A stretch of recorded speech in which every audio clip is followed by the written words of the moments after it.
দুনিয়ার কোনো কিছু হাসিল হয়ে যাওয়া এটা সফলতা নয়। একজন মুমিন মুসলিমের মর্যাদা আল্লাহর কাছে এক পাল্লায় যদি একজন মুমিন মুসলিমকে রাখেন, আরেক পাল্লায় পুরো পৃথিবীকে রাখেন। কেউ যদি পুরো পৃথিবীকে ধ্বংস করে দেয়, এটা আল্লাহর কাছে অত বড় অপরাধ নয় একজন মুমিনকে যদি কেউ হত্যা করে, এটা যত বড় অপরাধ। তাহলে একটা মানুষ তাওহীদের উপরে যারা আছে তাদের মান মর্যাদা এত, আল্লাহ বলছেন অতএব তারা যেন দুনিয়ার জন্য নয়, বরং তারা ওই পরকালে জাহান্নাম থেকে মুক্ত হয়ে যাওয়ার সেই রাস্তা যেন তারা অবলম্বন করে। কারণ সেই দিন যাকে জাহান্নাম থেকে শুধু বাঁচানো নয়, দূরে রাখা হবে।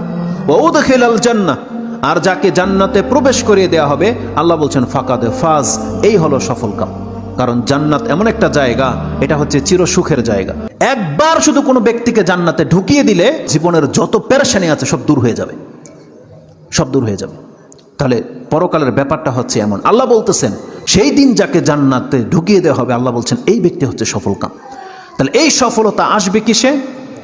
একমাত্র আপনার ঈমান, তাওহীদ। আপনি আল্লাহকে মেনে নিয়েছেন, আল্লাহর বান্দা, আপনি আল্লাহর সাথে শিরিক করেন না, এমন প্রত্যেকটা ব্যক্তি সেই জান্নাত সে পাবেই পাবে।